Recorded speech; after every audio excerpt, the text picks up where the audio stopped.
और दोस्तों आज की वीडियो में मैं आपको बताऊंगा कि कंप्लीट ब्लड काउंट यानी सीबीसी रिपोर्ट को कैसे पढ़ा जाता है। तो सीबीसी क्या है पहले तो ये समझ लीजिएगा। देखिए आप कोई चेकअप करा कर आते हैं, सीबीसी आपने कराया, ब्लड सैंपल दिया, रिपोर्ट आ गई, आप उसे डॉक्टर के पास ले जाएंगे कि डॉक्टर साहब ये मेरी रिपोर्ट आई है, अब बताइए मुझे क्या बीमारी है।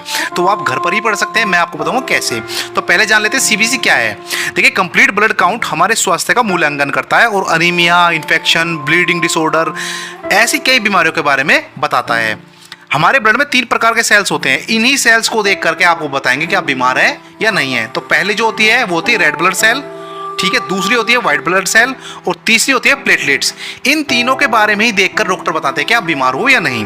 तो जो रेड ब्लड सेल है उसकी जो रेंज है वो होती है 4.7 से लेकर के 6 MCL यानी मिलियन सेल पर माइक्रोलीटर। MCL का मतलब होगा मिलियन सेल पर माइक्रोलीटर। 4.7 से 6 तक इसकी होनी चाहिए रेंज। अगर ज्यादा है तो क्या बीमारी है और कम है तो क्या बीमारी है, पहले समझ लेते हैं। अगर आरबीसी इससे कम है, जो मैंने आपको मात्रा बताई है, तो ये हो सकती है एनीमिया के कारण, खून की कमी आपको हो गई है तो आरबीसी कम हो जाएंगी। आपको कोई गुर्दे की बीमारी है तो आरबीसी कम हो जाएंगी। आपको आयरन या विटामिन B12 की कमी है तो आरबीसी कम हो जाएंगी। लेकिन अगर मात्रा बढ़ी हुई आ रही है आरबीसी की तो क्या कारण है? तो पहला कारण हो सकता है डिहाइड्रेशन यानी पानी की कमी। दूसरा कारण फिर से किडनी की बीमारी, इससे कम भी हो सकती है, ज्यादा भी हो सकती है। और तीसरा कारण हो सकता है आप स्मोकिंग ज्यादा करते हैं, ड्रिंकिंग ज्यादा करते हैं, इससे आरबीसी अधिक हो गई है। तो आरबीसी के अंदर कुछ मेन कंपोनेंट होते हैं, कुछ चीज होते हैं जिन्हें हम जानते हैं कि ये घट बढ़ जाए तो क्या बीमारी होती है। तो आरबीसी के अंदर आता है पहले हीमोग्लोबिन, जिससे हम कहते हैं भाई तेरे अंदर कितना खून है। 12 से 15 इसकी नॉर्मल रेंज होती है, 12 से 15 ग्राम पर डेसीलीटर। अगर 12 से 15 के बीच है तो आपको कहेंगे खून पूरा है, और आपको कहेंगे ना खून की कमी है। तो इसी से पता लगता है मेरे भाई, अगर 12 से 15 से कम हो गया, 10 है, 8 है, 7 है, तो आपके अंदर खून की कमी है। इसी चीज को देख करके HB हीमोग्लोबिन को देख करके ही आपको बताया जाता है कि आपके अंदर खून की कमी है।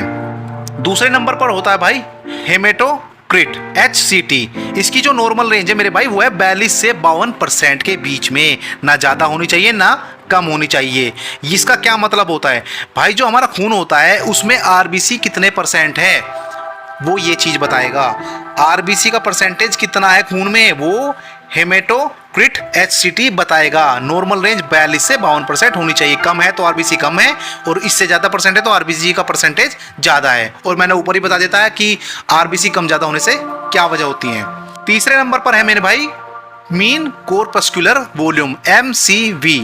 इसकी नॉर्मल रेंज है 78 से लेकर 100 FL पर सेल यानी फेम्टोलीटर पर सेल।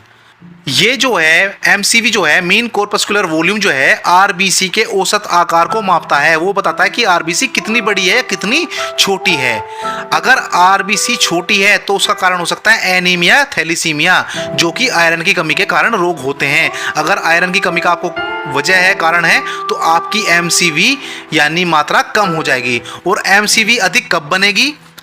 जब आरबीसी ज्यादा हो जाएंगी। और ये कब होता है? या तो आपके अंदर विटामिन B12 या फोलेट यानी जिसे फोलिक एसिड बोलते हैं उसकी कमी आपके अंदर हो गई हो। चौथे नंबर पर आता है MCH मीन कोरपस्कुलर हीमोग्लोबिन। इसकी रेंज है मेरे भाई 27 से 31 PG यानी पिकोग्राम्स पर सेल। आरबीसी के अंदर आपके अंदर हीमोग्लोबिन की कितनी मात्रा है, कितनी औसत मात्रा है? एक आरबीसी के अंदर हीमोग्लोबिन की औसत मात्रा को नापने के लिए ही MCH का प्रयोग किया जाता है। तो हीमोग्लोबिन कितना है कितना नहीं वो MCH से पता लग जाता है, औसत मात्रा का पता लग जाता है। 5वें नंबर पर आता है मीन कोरपस्कुलर हीमोग्लोबिन कॉन्सेंट्रेशन MCHC। इसकी जो नॉर्मल वैल्यू है मेरे भाई 32 से 36 ग्राम पर डेसीलीटर होता है। अब इसका क्या मतलब है MCHC का? आरबीसी के अंदर हीमोग्लोबिन की औसत एकाग्रता यानी एवरेज कंसंट्रेशन को बताता है, कितना कंसंट्रेट है आपका हीमोग्लोबिन। अब दूसरे नंबर पर जो दूसरी सेल है उसे बात करेंगे। आरबीसी रेड ब्लड सेल हमने पढ़ ली, अब दूसरे नंबर पर पढ़ेंगे हम व्हाइट ब्लड सेल। मैंने 3 सेल बताई थी, red blood cell, white blood cell और प्लेटलेट्स। तो पहली हमने कंप्लीट कर ली है। अब दूसरी है व्हाइट ब्लड सेल। इसके अंदर क्या क्या चीजें आती हैं पहले समझ ले। व्हाइट ब्लड सेल क्या है? यह शरीर की संक्रामक रोगों और बाह्य पदार्थों से रक्षा करने वाली प्रतिरक्षा प्रणाली की कोशिकाएं हैं, यानी जो बाहर से आने वाले रोगाणु हैं, कीटाणु हैं, विषाणु हैं, उनसे लड़ती है। कहते हैं ना रोग प्रतिरोधक क्षमता, तो वो व्हाइट ब्लड सेल ही करती है, वो ही बचाती है हमें भारी रोगों से। बहुत सी बार हम बिना दवाई के ठीक हो जाते हैं तो व्हाइट ब्लड सेल के कारण ही होते हैं। इन्हें दूसरी भाषा में ल्यूकोसाइट भी कहा जाता है। तो नॉर्मल रेंज इनकी होंगी 4000 से 11000 पर माइक्रोलीटर ऑफ ब्लड।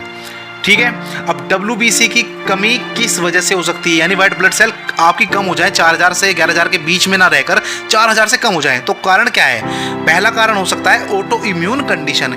ये ऐसी कंडीशन है कि जो ये सेल्स हैं ये आपकी हेल्थी सेल से ही लड़ना शुरू कर देती हैं। मैंने बताया था व्हाइट ब्लड सेल भारी रोगों से, रोगाणुओं से, कीटाणुओं से लड़ती हैं, लेकिन कभी कभी क्या है, वे हमारे शरीर की अच्छी सेल्स जो कि हमें कोई नुकसान नहीं पहुंचा रही हैं, अच्छी सेल्स हैं, उनसे ही लड़ना शुरू कर देती है, अपने शरीर को ही खाना शुरू कर देती है। तो इस वजह से व्हाइट ब्लड सेल की कमी होती चली जाती है। दूसरा कारण हो सकता है आपको कोई इन्फेक्शन हो गया हो। तीसरा कारण हो सकता है आपको डाइटरी डेफिशिएंसी यानी पोषक तत्वों की आपके अंदर कमी हो गई हो। अब व्हाइट ब्लड सेल 4000 से 11000 के बीच ना होकर के 11000 से ऊपर पहुंच गई, ज्यादा हो गई, तब क्या कारण हो सकता है? पहला कारण हो सकता है इन्फ्लेमेशन, सूजन आ गई हो आपके शरीर में कहीं भी। दूसरा कारण है एलर्जीज, किसी भी तरह की एलर्जी हो, जैसे अस्थमा है या कोई आपको ब्रोंकाइटिस है, जो भी कुछ है इस तरह की, या किसी और तरह की एलर्जी है, तो भी ये बढ़ सकती है। और तीसरे नंबर पर है वायरल या बैक्टीरियल इन्फेक्शन, आपको बुखार हो जाए वायरल आपको, तो ये वजह हो सकती है कि आपकी WBC बढ़ जाती हैं। अब WBC के भी 5 प्रकार होते हैं। पहला होता है न्यूट्रोफिल्स, इसकी जो नॉर्मल रेंज है मेरे भाई 45 से 75%, ठीक है। अगर ये कम हो जाती हैं या ज़्यादा हो जाती हैं तो इसका कारण है कि आपको इन्फेक्शन है। वो इन्फेक्शन अलग अलग तरीके के हो सकते हैं, तो कम ज़्यादा में अगर 45 से 75 से हट के 45 से 75% से हट करके ज़्यादा है या कम है, तो आपको या तो इन्फेक्शन है या कोई किसी तरह की सूजन आपको आ गई है, आपको कोई बैक्टीरियल इन्फेक्शन हो गया है। दूसरे नंबर पर आते हैं लिम्फोसाइट्स, नॉर्मल रेंज इसकी है 20 से 40%। कमी का कारण और अधिकता का कारण बिल्कुल सेम ऐसे ही है जैसे न्यूट्रोफिल्स में था। अगर आपको इन्फेक्शन हो गया है, डिसऑर्डर हो गया है, डाइटरी डेफिशिएंसी हो गई है, बैक्टीरियल इन्फेक्शन या इन्फ्लेमेशन हो गया है, तो ये वजह हो सकती है मेरे भाई इसके बढ़ने या घटने की। तीसरे नंबर आता है मेरे भाई मोनोसाइट्स, नॉर्मल रेंज इसकी होती है 2 से 10%। कमी का क्या कारण हो सकता है इसका? भाई मेरे भाई कमी अगर आपके अंदर बोन मैरो डैमेज यानी अस्थि मज्जा यानी हड्डियों के अंदर भरा हुआ मुलायम ऊतक होता है जो रक्त कोशिका का निर्माण करता है, तो अगर इसमें कोई दिक्कत आ जाती है तो ये कम हो जाते हैं। और अब अधिकता के क्या कारण है वो समझ लीजिए। अगर आपको क्रोनिक इन्फेक्शन यानी ट्यूबरक्लोसिस हो गया है, फंगल इन्फेक्शन हो गया है, तो ये अधिक हो जाएंगे। 2 से 10% बताई गई है, या तो 50% हो जाएगा, 30%, 40% ज्यादा हो जाएगा। चौथे नंबर पर आता है मेरे भाई ओसिनोफिल्स, नॉर्मल रेंज इसकी है मेरे भाई 1 से 6%। कमी ज्यादा महत्वपूर्ण नहीं होती है इसमें, अगर ये कम हो जाए 1% से कम हो जाए कोई दिक्कत नहीं है, लेकिन 1 से 6 ना होकर के ये 7%, 8%, 9%, 10% हो जाए तो उसका क्या कारण हो सकता है वो समझ लीजिए। पहला कारण हो सकता है या तो आपको अस्थमा हो गया हो, एलर्जी हो गई हो किसी तरह की, या फिर दूसरे नंबर पर आता है ड्रग रिएक्शन हो गया हो, कोई दवाई ली हो उसका कोई रिएक्शन हो गया हो। तीसरे नंबर पर आता है पैरासाइटिक इन्फेक्शन यानी कोई परजीवी का हमला हो गया हो, परजीवी से हो गई हो कोई बीमारी आपको। चौथे नंबर पर आता है कि अगर आपको सूजन वगैरह शरीर में आ गई हो, जैसे रूमेटॉइड अर्थराइटिस में हो जाती है। लास्ट और 5वें नंबर पर आता है मेरे भाई बेसोफिल्स, नॉर्मल रेंज होती है इसकी 0 से 2%। अब कमी इसकी इतनी महत्वपूर्ण नहीं है क्योंकि 0 से नीचे क्या होगा, लेकिन अगर ये 2% से ऊपर है तो इसकी अधिकता का क्या कारण हो सकता है? पहला कारण हो सकता है कि रेयर एलर्जिक रिएक्शन, जो बहुत ही रेयर केस में एलर्जिक रिएक्शन होते हैं, जैसे कि फूड एलर्जी आपको हो गई हो, खाने से कोई आपको एलर्जी हो गई हो। दूसरे नंबर पर है भाई रूमेटॉइड अर्थराइटिस, अगर आपको हो गया हो तो भी आपके बेसोफिल्स की मात्रा बढ़ सकती है। अब मैंने आपको एक बात बताई थी शुरू में कि 3 तरह की सेल होती है, red blood cell RBC, white blood cell WBC, और तीसरे नंबर पर थी प्लेटलेट काउंट। तो रेड ब्लड सेल और व्हाइट ब्लड सेल मैंने आपको दोनों बता दिए। अब लास्ट है जो वो है प्लेटलेट, आपको इसके बारे में बता देता हूं। तो तीसरे नंबर पर है प्लेटलेट, ये है सेल। तो इसकी जो नॉर्मल रेंज है मेरे भाई वो है 1.5 लाख से 4.5 लाख पर माइक्रोलीटर ऑफ ब्लड। आपने सुना होगा कि ये कहते हैं कि भाई मेरी प्लेटलेट गिर गई है, मेरी प्लेटलेट डाउन हो गई है, और बहुत से लोग देसी भाषा में कहते हैं कि मेरी प्लेट कम हो गई है, तो ये वही प्लेटलेट है। अब इसकी कमी के क्या कारण है? मैंने बताया 1.5 लाख से 4.5 लाख के बीच होनी चाहिए, लेकिन अगर ये 1.5 लाख से कम है, 1 लाख है, 80,000 है, 70,000 है, 60,000 है, तो क्या दिक्कत है? कमी के कारण हो सकते हैं मेरे भाई वायरल इन्फेक्शन हो सकता है, आपको मीजल्स हो गया हो, हेपेटाइटिस हो गया हो, आपको डेंगू हो गया हो, आपको टाइफाइड हो गया हो, या फिर आपको सिरोसिस हो गया हो जो कि एक लिवर से रिलेटेड बीमारी है। इसकी वजह से प्लेटलेट आपकी डाउन हो जाती है। तभी आपने देखा होगा कि आपको हॉस्पिटल में भर्ती कर देते हैं, बोतल चढ़ती है, वहाँ पर आपकी जो प्लेटलेट है उन्हें इंक्रीज किया जाता है। कोई पपीते के पत्ते का रस पीता है, कोई गिलोय घनवटी खाता है, तो उससे इसे बढ़ाया जा सकता है।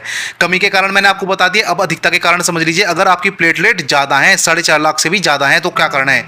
हो सकता है मेरे भाई आपको कैंसर हो गया हो जिससे कि आपकी प्लेटलेट बढ़ गई हो, आपको रूमेटॉइड रूमेटोइड अर्थराइटिस हो गया हो तो उससे भी प्लेटलेट बढ़ जाती हैं। या फिर तीसरे नंबर पर आपके अंदर खून की कमी हो गई हो, आयरन की कमी हो गई हो, तब भी प्लेटलेट बढ़ जाती हैं। इसके दो भाग होते हैं प्लेटलेट के। पहला होता है मीन प्लेटलेट वॉल्यूम यानी MPV। इसकी नॉर्मल रेंज होती है मेरे भाई 6 से लेकर 9.5 FL। FL होता है फेम्टोलीटर।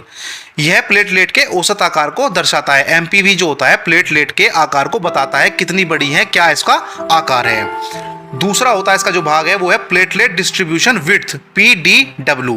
इसकी जो नॉर्मल रेंज है मेरे भाई वो है 9 से 17%। यह दर्शाता है कि एक समान प्लेटलेट साइज में कैसे हैं, यानी कि एक जैसी प्लेटलेट हैं वो कितनी तरह की हैं, कितनी परसेंट ऐसी प्लेटलेट हैं जो एक जैसी दिखने वाली होती हैं। तो मेरे दोस्त यही 3 तरह की सेल होती है और इन 3 तरह की सेल के अंदर जो जो चीजें होती है वो मैंने आपको बता दिया है। इन्हीं को देख करके डॉक्टर लोग बताते हैं कि आपको क्या बीमारी है, क्या परेशानी है। अब आप घर पर ही देख करके इनकी परसेंटेज को देख करके बता सकते हैं आपको क्या बीमारी हो गई है, जिससे ये बीमारी की वजह से आपकी परसेंटेज बढ़ रही है और घट रही है। अगर फिर भी कोई क्वेश्चन पूछना है तो आप मैसेंजर पर आकर मुझसे क्वेश्चन पूछ सकते हैं। अगले वीडियो में जल्दी मुलाकात होगी, तब तक स्वस्थ रहें, मस्त रहें, तंदुरुस्त रहें। आपका दिन शुभ हो। नमस्कार, धन्यवाद।